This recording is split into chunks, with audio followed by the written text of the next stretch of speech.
ನಮಸ್ಕಾರ ಸ್ನೇಹಿತರೆ, ಸಂಜೆಯಿಂದ ವ್ಲಾಗನ್ನು ಶುರು ಮಾಡ್ತಾ ಇದ್ದೀನಿ. ಈ ಒಂದು ವಿಡಿಯೋದಲ್ಲಿ ಸಾಕಷ್ಟು ಕುಕ್ಕಿಂಗ್ ರೆಸಿಪೀಸ್ಗಳನ್ನು ನೋಡ್ತೀರಾ. ಸೊ ನಾನು ಸುಮಾರು ದಿನ ಶೂಟ್ ಮಾಡಿದ ವಿಡಿಯೋಸ್ನೆಲ್ಲ ಒಟ್ಟಿಗೆ ಒಂದು ವ್ಲಾಗನ್ನು ಮಾಡಿ ಹಾಕ್ತಾ ಇದ್ದೀನಿ. ಈ ಒಂದು ವಿಡಿಯೋದಲ್ಲಿ ಕುಕ್ಕಿಂಗ್ ವ್ಲಾಗ್ಸ್ ಪ್ಲಸ್ ಶಾಪಿಂಗ್ ಎರಡನ್ನು ನೋಡ್ತೀರಾ. ಸೊ ಸಂಜೆ ಅಕ್ಕಿ ರೊಟ್ಟಿ ಮಾಡಿಕೊಟ್ಟಿದ್ದೆ ನನ್ನ ಹಸ್ಬೆಂಡ್ಗೆ, ಬೆಂಡೆಕಾಯಿ ಪಲ್ಯ ಮತ್ತು ಅಕ್ಕಿ ರೊಟ್ಟಿ.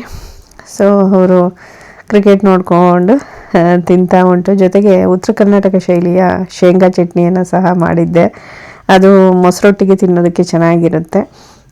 ಸಾರಿ, ನಾನು ಬೆಂಡೆಕಾಯಿ ಪಲ್ಯ ಅಂತ ಹೇಳಿದೆ. ಅದು ಬೆಂಡೆಕಾಯಿ ಪಲ್ಯ ಅಲ್ಲ, ಕಾಳು ಪಲ್ಯ ನಾನು ಮಾಡಿದ್ದು. ನೆಕ್ಸ್ಟ್ ಡೇ ಮಾರ್ನಿಂಗ್ ನಾನು ದೋಸೆ ಮಾಡ್ಕೊತಾ ಇದ್ದೀನಿ ನನಗೆ ಟಿಫನ್ಗೆ. ಮಾರ್ನಿಂಗ್ ಬೇಗನೆ ಇದ್ದು ನನ್ನ ಹಸ್ಬೆಂಡ್ಗೆ ಟಿಫಿನ್ ಮಾಡಿ ಕೊಟ್ಟು ಕಳಿಸ್ತೀನಿ. ನಾನು ಎಲ್ಲ ಮನೆ ಕೆಲಸವನ್ನು ಮುಗಿಸ್ಕೊಂಡು ದೇವ್ರ ಪೂಜೆ ಈ ಥರ ಎಲ್ಲ ಕೆಲಸ ಮುಗಿಸ್ಕೊಂಡು ಆಮೇಲೆ ಟಿಫಿನ್ ಮಾಡ್ಕೊಂಡು ತಿಂತೀನಿ. ಈ ರೀತಿ ಇರುತ್ತೆ ನಂದು ಆಲ್ಮೋಸ್ಟು ಡೈಲಿ ರೊಟೀನ್. ಇವಾಗ ನಾನು ದೋಸೆಯನ್ನು ಹಾಕೋತಾ ಇದ್ದೀನಿ. ಅದನ್ನು ನೀವು ಇವಾಗ ನೋಡ್ತಾ ಇದ್ದೀರಾ. ಎವ್ರಿ ಡೇ ಅಂತಂದರೆ ಏನಾದ್ರು ಡಿಫ್ರೆಂಟಾಗಿ ಒಂದಿನ ದೋಸೆ, ಇಡ್ಲಿ, ಪಲಾವ್, ಈ ಥರ ರೊಟ್ಟಿ, ಈ ಥರದ್ದು ಏನಾದರೂ ಡಿಫ್ರೆಂಟಾಗಿ ಮಾಡ್ತಿರ್ತೀನಿ. ಐ ಥಿಂಕ್ ಇವತ್ತು ಈಗ ನೀವು ನೋಡ್ತಾ ಇರೋದು ದೋಸೆ ಒಟ್ಟಿಗೆ ಬೆಂಡೆಕಾಯಿ ಪಲ್ಯ. ನಾನು ಒಂದನ್ನು ಏನು ಮಾಮೂಲಿ ಪ್ಲೈನ್ ದೋಸೆ ಥರ ಹಾಕ್ಕೊಂಡೆ. ನನಗೆ ಸೆಟ್ ದೋಸೆ ಅಂತ ಅಂದರೆ ತುಂಬಾ ಇಷ್ಟ. ಸೊ ಹಾಗಾಗಿ ಎರಡನೇದನ್ನು ಸೆಟ್ ದೋಸೆ ಹಾಕೋತಾ ಇದ್ದೀನಿ. ತುಂಬಾ ಚೆನ್ನಾಗಿ ಬರುತ್ತೆ ಸೆಟ್ ದೋಸೆ ಕೂಡ. ಮತ್ತು ನಾವು ದೋಸೆ ಹಿಟ್ಟನ್ನು ರುಬ್ಕೊಳ್ಳುವಾಗ ಸ್ವಲ್ಪ ಬಿಸಿ ನೀರನ್ನು ಸೇರಿಸಿ ರುಬ್ಕೊಂಡ್ರೆ ಹಿಟ್ಟು ಚೆನ್ನಾಗಿ ಉಬ್ಬರೋದಕ್ಕೆ ಹೆಲ್ಪ್ ಆಗುತ್ತೆ. ಮತ್ತು ನಾನು ಯಾವುದೇ ರೀತಿಯ ಸೋಡಾ ಪುಡಿ ಆ ಥರದ್ದೇನು, ಅಡುಗೆ ಸೋಡಾ ಆ ಥರದ್ದೇನು ಹಾಕಲ್ಲ ನಾನು. ಅದು ಉಪಯೋಗನ ತುಂಬ ವರ್ಷಗಳ ಹಿಂದೆಯೇ ಸ್ಟಾಪ್ ಮಾಡಿದ್ದೀನಿ ನಾನು. ಓನ್ಲಿ ಸೋಡಾ ಪುಡಿನ ವಾಟರ್ ಬಾಟಲ್ ವಾಶ್ ಮಾಡುವಾಗ ಯೂಸ್ ಮಾಡ್ತೀನಿ ಅಷ್ಟೇ. ಸೊ ಇವಾಗ ದೋಸೆ ಹಾಕ್ಕೊಂಡು ನಾನು ಟಿಫಿನನ್ನು ಮುಗಿಸ್ಕೋತಾ ಇದ್ದೀನಿ.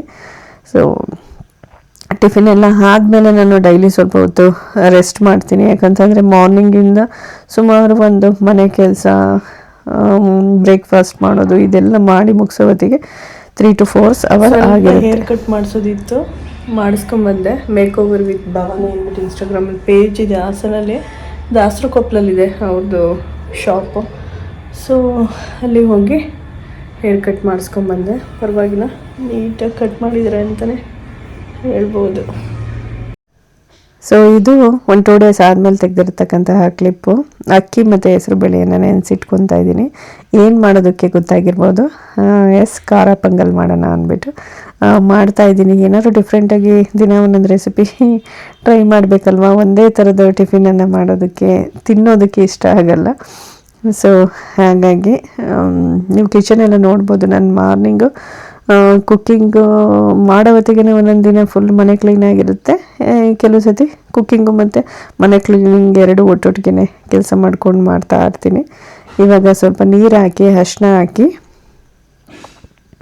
ಅದಾದಮೇಲೆ ರುಚಿಗೆ ತಕ್ಕಷ್ಟು ಸ್ವಲ್ಪ ಉಪ್ಪು ಹಾಕಿ ಹಸಿಮೆಣಸಿಕಾಯನ್ನು ಹಾಕ್ತಾಯಿದ್ದೀನಿ. ಯಾಕಂದರೆ ಖಾರಕ್ಕೋಸ್ಕರ ಬೇಕಲ್ವ, ಹಾಗಾಗಿ. ನಂತರ ಕೊತ್ತಂಬರಿ ಮತ್ತು ಕಾಳು ಮೆಣಸನ್ನು ತಗೊಂಡಿದ್ದೀನಿ. ಈ ರೀತಿ ಕುಟ್ನೆ ಇಟ್ಕೊಂಡಿದ್ದೀನಿ. ಇದು ನಾನು ಹಂಪಿಯಲ್ಲಿ ತಂದದ್ದು ಈ ಕುಟ್ನೆ, ಒಂದು ನೆನಪಾಗಿ. ಸೊ ಅಲ್ಲಿಂದ ತಂದದ್ದು. ಅದನ್ನು ಕುಟ್ಟಿ ಹಾಕೋತಾ ಇದ್ದೀನಿ. ಆ್ಯಕ್ಚುಲಿ ನಾನು ನಮ್ಮ ಅಪ್ಪಾಜಿಗೆ ಹಂಪಿ ತೋರ್ಸೋಕ್ಕೆ ಕರ್ಕೊಂಡು ಹೋದಂತಹ ಟೈಮಲ್ಲಿ ನಮ್ಮ ಅಪ್ಪಾಜಿ ತೆಕ್ಕೊಟ್ಟಿದ್ರು. ಇದು ಅವ್ರದ್ದೊಂದು ನೆನಪು ನನಗೆ. ಇದು ಇವಾಗ ಜಾಸ್ತಿ ಏನು ಪುಡಿ ಮಾಡ್ಕೊತಾ ಇಲ್ಲ, ಒಂದು 2 ತುಂಡಾಗೋ ರೀತಿಯಲ್ಲಿ ಕುಟ್ಕೊಂಡು ನಾನು ಹಾಕೋತಾ ಇದ್ದೀನಿ. ಈಗಲೇ ಕುದಿ ಬರ್ತಾ ಇದೆ. ಸೊ ಅದಕ್ಕೆ ಒಂದು ನೀಟಾಗಿ ರೌಂಡ್ ಅಪ್ ಕೊಟ್ಬಿಟ್ಟು ರೈಸ್ನ ಕೂಗಿಸ್ಕೊತೀನಿ. ನಾನು ಇನ್ನೊಂದು ಸ್ವಲ್ಪ ಜಾಸ್ತಿ ನೀರು ಹಾಕಬೇಕಿತ್ತು, ಬಟ್ ಕುಕ್ಕರ್ ಮೇಲೆಲ್ಲ ಜಾಸ್ತಿ ಇದಾಗುತ್ತೆ ಅಂದ್ಬಿಟ್ಟು ಹಾಕಲಿಲ್ಲ. ಸೊ ಅದು ರೆಡಿ ಆಗೋ ಹೊತ್ತಿಗೆ ಈ ಕಡೆ ನಾನು ಬೆಳ್ಳುಳ್ಳಿಯನ್ನು ನೀಟಾಗಿ ಗೆಚ್ಕೋತಾ ಇದ್ದೀನಿ. ಕಲ್ಲಲ್ಲಿ ಗೆಚ್ಕೊಂಡು ಹಾಕಿದ್ರೇ ಒಂಥರ ಟೇಸ್ಟ್ ಚೆನ್ನಾಗಿರುತ್ತೆ ಅಂತಲೇ ಹೇಳ್ಬೋದು. ಮಾರ್ನಿಂಗ್ ಫ್ರೆಶ್ ಅಪ್ ಎಲ್ಲ ಆಗಿ ಇವಾಗ ಮಾಡ್ತಾ ಇದ್ದೀನಿ. ಸೊ ಇವಾಗ ರೈಸು ವಿಷಲ್ ಆಗ್ತು. 3 ವಿಷಲನ್ನು ಹಾಕಿಸ್ಬಿಟ್ಟು ನಾನು ತೆಗೆದು ನೋಡಿದೆ. ಜಾಸ್ತಿ ನೀರಿರಲಿಲ್ಲ, ಕರೆಕ್ಟಾಗಿ ಒಂದು ಪಲಾವ್ ರೇಂಜಿಗೆ ರೈಸು ಬೆಂದಿತ್ತು ಅಂತಲೇ ಹೇಳ್ಬೋದು. ಸ್ವಲ್ಪ ಮೆತ್ತಗಿದ್ರೆ ಒಳ್ಳೆಯದು ಖಾರ ಪೊಂಗಲ್ಗೆ. ಸೊ ನಾನು ಸ್ವಲ್ಪ ಇವಾಗ ಒಗ್ಗರಣೆ ಹಾಕೋತಾ ಇದ್ದೀನಿ. ಒಗ್ಗರಣೆಗೆ ನೋಡ್ಬೋದು ಎಣ್ಣೆ, ಸಾಸಿವೆ, ಜೀರಿಗೆ ಮತ್ತು ಗೋಡಂಬಿ ಈ ಥರದ್ದೆಲ್ಲವನ್ನು ಹಾಕ್ಕೊಂಡು ಒಂದು ಸ್ವಲ್ಪ ಒಗ್ಗರಣೆ ಹಾಕೋತಾ ಇದ್ದೀನಿ. ನಾನು ಒಗ್ಗರಣೆ ಹಾಕುವಾಗ ಕರಿಬೇವು ಹಾಕೋದನ್ನು ಮರೆತೆ. ಸೊ ಯೂಶ್ವಲಿ ನನ್ನ ಕಸಿನು ಡೈಲಿ ಕಾಲ್ ಮಾಡ್ತಾಳೆ, ಸೊ ಅವಳ ಜೊತೆ ಮಾತಾಡ್ಕೊಂಡು ಹಾಕೋದನ್ನು ನಾನು ಮರೆತುಬಿಟ್ಟೆ. ಸೊ ಎಡಿಟ್ ಮಾಡುವಾಗ ಗೊತ್ತಾಯಿತು ಅದು ನನಗೆ. ಫೈನಲಾಗಿ ಹಾಕಿದ್ದೀನಿ, ನೋಡ್ಬೋದು. ಇವಾಗ ಗೋಡಂಬಿ ಹಾಕಿದ್ರೆ ಒಂದು ರುಚಿ ಚೆನ್ನಾಗಿರುತ್ತೆ ಅಂತಲೇ ಹೇಳ್ಬೋದು. ಅದಾದಮೇಲೆ ಇವಾಗ ನಾನು ರೈಸನ್ನು ಆ್ಯಡ್ ಮಾಡ್ಕೊಂಡಿದ್ದೀನಿ. ಇವಾಗ ಆಲ್ರೆಡಿ ನಾನು ಸ್ವಲ್ಪ ಉಪ್ಪು ಖಾರ ಎಲ್ಲ ಆಲ್ರೆಡಿ ಫಸ್ಟೇ ಹಾಕಿರೋದ್ರಿಂದ ಇವಾಗ ಸ್ವಲ್ಪ ಅದನ್ನು ಮೆತ್ತಗೆ ಬೇಯಿಸ್ಕೊಂಡ್ರೆ ರೆಡಿ ಆಗುತ್ತೆ. ಸಿಂಪಲ್ಲಾಗಿ ಆಗುವಂತಹ ರೆಸಿಪಿ ಅಂತಲೇ ಹೇಳ್ಬೋದು. ಇವಾಗ ಹಾಕ್ಬಿಟ್ಟು ಸ್ವಲ್ಪ ಬಿಸಿ ನೀರು ಹಾಕ್ಕೊಂಡು ಅದನ್ನು ನೀಟಾಗಿ ರೈಸನ್ನು ಕುದಿಸ್ಕೊಂಡು ಕೊನೆಯಲ್ಲಿ ಕೊತ್ತಂಬರಿಯನ್ನು ಹಾಕಿ ಸ್ವಲ್ಪ ಕರಿಬೇವನ್ನು ಸಹ ಎಂಡಿಂಗಲ್ಲಿ ನಾನು ಹಾಕ್ಕೊತೀನಿ. ಹಾಕ್ಕೊಂಡು ಸ್ವಲ್ಪ ಒಂದು 5-10 ನಿಮಿಷ ಸ್ವಲ್ಪ ಲೋ ಫ್ಲೇಮಲ್ಲೇ ಚೆನ್ನಾಗಿ ಕುದಿಸ್ಕೊತೀನಿ. ಸೊ ಆವಾಗ ಸ್ವಲ್ಪ ಅದು ಕನ್ಸಿಸ್ಟೆನ್ಸಿ ಮೆತ್ತಗೆ ಬರುತ್ತೆ. ರೈಸು ಸ್ವಲ್ಪ ಇನ್ನೂ ಚೆನ್ನಾಗಿ ಬೇಯುತ್ತಲ್ಲ, ಮೆತ್ತಗೆ ಬರುತ್ತೆ. ಸೊ ಇವಾಗ ನೋಡ್ತಿರ್ಬೋದು ಸ್ವಲ್ಪ ಬೆಂದಾಗಿದೆ. ಇವಾಗ ನಾನು ಟಿಫಿನ್ ಮಾಡೋದಕ್ಕೆ ಸರ್ವನ್ನು ಮಾಡ್ಕೊತಾ ಇದ್ದೀನಿ. ಈ ರೀತಿ ಬಂದಿದೆ ನೋಡಿ ಖಾರ ಪೊಂಗಲ್. ನೀವು ಇದೇ ರೀತಿ ಮಾಡ್ತೀರಾ ಅಥವಾ ಬೇರೆ ಯಾವ ರೀತಿ ಮಾಡ್ತೀರಾ ಅಂತ ಹೇಳಿ. ನನಗೆ ಇವಾಗ ಅನ್ನಿಸ್ತಿದೆ ನಾನು ಶುಂಠಿ ಹಾಕೋದು ಮರೆತೆ. ಶುಂಠಿಯನ್ನು ಹೆಚ್ಚಿ ಹಾಕ್ಕೊಂಡ್ರೆ ಇನ್ನೂ ತುಂಬ ಚೆನ್ನಾಗಿರುತ್ತೆ ಅಂತಲೇ ಹೇಳ್ಬೋದು. ಈ ವ್ಲಾಗ್ ಒಂಥರ ಕುಕ್ಕಿಂಗ್ ವ್ಲಾಗ್ ಅಂತಲೇ ಹೇಳ್ಬೋದು. ತುಂಬ ರೆಸಿಪೀಸನ್ನು ಒಂದೇ ವ್ಲಾಗಲ್ಲಿ ತೋರಿಸ್ತೀನಿ. ನಾನು ಯೂಶ್ವಲಿ ಮನೆಯಲ್ಲಿ ಜಾಸ್ತಿ ಇಷ್ಟಪಟ್ಟು ಮಾಡುವಂಥದ್ದು ಕಡುಬು, ಅಕ್ಕಿ ಕಡುಬು. ಈ ರೀತಿ ಮಲೆನಾಡು ಸೈಡೆಲ್ಲ ಮಾಡ್ತಾರೆ ನೋಡಿ, ರೌಂಡ್ ಕಡುಬು. ಈ ರೀತಿ ಮಾಡ್ತೀನಿ. ಕೆಲವರೆಲ್ಲ ಕ್ಯಾರೆಟೆಲ್ಲ ಹಾಕ್ತಾರೆ, ನಾನು ಕ್ಯಾರೆಟನ್ನು ಹಾಕೋದಿಲ್ಲ. ನಾನು ಕೊತ್ತಂಬರಿ, ಏಲಕ್ಕಿ ಈ ಥರದ್ದೆಲ್ಲ ಹಾಕಿಬಿಟ್ಟು ಮಾಡ್ತೀನಿ. ಸೊ ಇವತ್ತು ಅದ್ರ ಜೊತೆಗೆ ಈ ಮಾಮೂಲಿ ಯೂಶ್ವಲಿ ಏನು ಅಂತ ಅಂದರೆ ಪ್ರತಿದಿನ ಕುಕ್ಕಿಂಗ್ ಎಲ್ಲ ಆದಮೇಲೆ ಪಾತ್ರೆಗಳು ಸಹ ಅಷ್ಟೇ ಇರುತ್ತೆ. ನಾನು ಕುಕ್ಕಿಂಗ್ ಮಾಡೋದಕ್ಕಿಂತ ಮುಂಚೆನೇ ಎಲ್ಲ ಪಾತ್ರೆಯನ್ನು ತೊಳೆದು ಮುಗಿಸ್ಕೊಂಡಿರ್ತೀನಿ. ಆ ಒಂದು ಕ್ಲಿಪ್ಪನ್ನು ನಾನು ಸೇರಿಸಿ ಇವಾಗ ನಿಮಗೆ ತೋರಿಸ್ತಿದ್ದೀನಿ. ಸೊ ಮನೆ ಕೆಲಸ ಅಂತಂದರೆ ನಾವು ಎಲ್ಲದನ್ನು ಮಾಡೋದಕ್ಕೆ ರೆಡಿ ಇರಬೇಕು. ಈಗ ಪಾತ್ರೆ ಎಲ್ಲ ವಾಶ್ ಆದಮೇಲೆ ಮನೆಯನ್ನು ಸಹ ಕ್ಲೀನಾಗಿ ಒರೆಸ್ಕೊಂಬರಬೇಕು. ನಾನು ಈ ರೀತಿ ಒಂದು ರ್ಯಾಕ್ ತೊಗೊಂಡಿದ್ದೀನಿ ನೋಡಿ, ಅದು ತುಂಬಾ ಯೂಸ್ಫುಲ್ ನನಗೆ. ನೀಟಾಗಿ ನೀರೆಲ್ಲ ಒಂದೇ ಕಡೆ ಇಳ್ಕೊಳುತ್ತೆ. ನನ್ನ ತಂಗಿ ಸಜೆಸ್ಟ್ ಮಾಡಿದ್ದು ಇದನ್ನು. ಸೊ ತುಂಬಾ ಯೂಸ್ಫುಲ್ ಅಂತಲೇ ಹೇಳ್ಬೋದು. ಅದಾದ ನಂತರ ನಾನು ಮನೆಯನ್ನು ಗುಡಿಸಿ ಇವಾಗ ನೀಟಾಗಿ ಒರೆಸ್ಕೊತಿದ್ದೀನಿ. ಮನೆ ಡೈಲಿ ರೋಟೀನ್ ನಂದು ಇದೇ ರೀತಿ ಇರುತ್ತೆ ನೋಡಿ. ಆಮೇಲೆ ಕಿಚನಲ್ಲಿ ಏನಾದರೂ ಸಣ್ಣ ಪುಟ್ಟ ಕೆಲಸ ಇದ್ದರೆ ಅದನ್ನು ಸಹ ಮುಗಿಸ್ಕೊತೀನಿ. ಮತ್ತು ಟಿಫಿನ್ ಆದಮೇಲೆ ಸ್ವಲ್ಪ ತಿನ್ನೋದಕ್ಕೆ ಅಂದ್ಬಿಟ್ಟು ಸೀಬೆಹಣ್ಣನ್ನು ಈ ರೀತಿ ಕಟ್ ಮಾಡಿ ಇಟ್ಕೊಂಡಿದ್ದೀನಿ. ಸೀಬೆಹಣ್ಣು ತುಂಬಾ ಒಳ್ಳೆಯದು ಹೆಲ್ತ್ಗೆ, ವಿಟಮಿನ್ಸ್ ಸಿ ಇರುತ್ತೆ ಅದರಲ್ಲಿ. ಸೊ ಹಾಗಾಗಿ ಸ್ವಲ್ಪ ಉಪ್ಪು ಖಾರದ ಪುಡಿ ಹಾಕ್ಕೊಂಡು ತಿಂತಾಯಿದ್ದೀನಿ. ಹಂಗೆ ತಿಂದರೆ ಇನ್ನೂ ತುಂಬ ಒಳ್ಳೆಯದು. ನನಗೆ ಹಂಗೆ ತಿನ್ನೋಕ್ಕಾಗಲ್ಲ ಅಂದ್ಬಿಟ್ಟು ತಿಂತಾಯಿದ್ದೀನಿ. ಜೊತೆಗೆ ನೀವು ನೋಡ್ಬೋದು, ಆಗಲೇ ತೋರಿಸಿದ್ನಲ್ಲ ಬಿಸಿ ಬಿಸಿ ಅಕ್ಕಿ ಕಡುಬು. ಚಿಕನ್ ಸಾಂಬಾರು ಒಟ್ಟಿಗೆ ತುಂಬಾ ಚೆನ್ನಾಗಿರುತ್ತೆ, ಬಟ್ ಇವತ್ತು ವೆಜ್ಜು. ಸೊ ಹಾಗಾಗಿ ಚಟ್ನಿ ಮತ್ತು ಸ್ವಲ್ಪ ಎಸ್ಟರ್ಡೇ ನೈಟ್ ಉಳಿದಿದ್ದ ಸಾಂಬಾರಿತ್ತು, ಅದರೊಟ್ಟಿಗೆ ನಾನು ಟ್ರೈ ಮಾಡ್ತಾಯಿದ್ದೀನಿ. ಸೊ ರೀಸೆಂಟಾಗಿ ನನ್ನ ಹಸ್ಬೆಂಡ್ದು ಬರ್ತ್ಡೇ ಇತ್ತು, ಹಾಗಾಗಿ ನಾನು ಒಂದು ಗಿಫ್ಟನ್ನು ಅವರಿಗೆ ಪ್ರೆಸೆಂಟ್ ಮಾಡಿದೆ. ನೋಡ್ತಿದ್ದಾರೆ, ಎಸ್ಟರ್ಡೇ ನೈಟೇ ನೋಡಿದ್ರು. ಇವಾಗ ಕ್ಲಿಪ್ಸನ್ನು ತೆಗೆದುಕೊಂಡಾಗ ಇನ್ನೊಂದು ಸಲ ನಿಮಗೆ ತೋರಿಸ್ತಾ ಇದ್ದೀವಿ.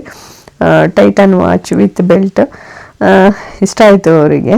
ಸೊ ಅವರು ವಾಚಸ್ಗಳನ್ನು ಕಳ್ಕೊಳೋದೆಲ್ಲ ತುಂಬ ಜಾಸ್ತಿ, ಎಲ್ಲೆಲ್ಲಿ ಇಡ್ತಾರೆ ಅಲ್ಲೆಲ್ಲೇ ಬಿಟ್ಟು ಬಂದುಬಿಡ್ತಾರೆ. ಬಟ್ ಇದನ್ನು ಹುಷಾರಾಗಿ ಇಟ್ಕೊಳ್ಳಿ ಅಂತ ಡೈಲಿ ಕೇರ್ ಮಾಡಿಬಿಟ್ಟು ನೀಟಾಗಿ ಇಟ್ಕೊಂಡಿದ್ದಾರೆ. ಅವ್ರ ಕೈಗೆ ತುಂಬಾ ಚೆನ್ನಾಗಿ ಕಾಣ್ತಿತ್ತು. ಬೆಲ್ಟ್ ಇರ್ತಕ್ಕಂತಹ ವಾಚ್ ಅಂತಲೇ ಹೇಳ್ಬೋದು. ಈ ರೀತಿ ಇದೆ. ಇಷ್ಟ ಆಯಿತಾ ಹೇಳಿ. ಅದಾದ ನಂತರ ನಾನು ಸ್ವಲ್ಪ ಶಾಪಿಂಗ್ ಹೋಗಿದ್ದೆ ನಮ್ಮ ಹಾಸನಲ್ಲೇ.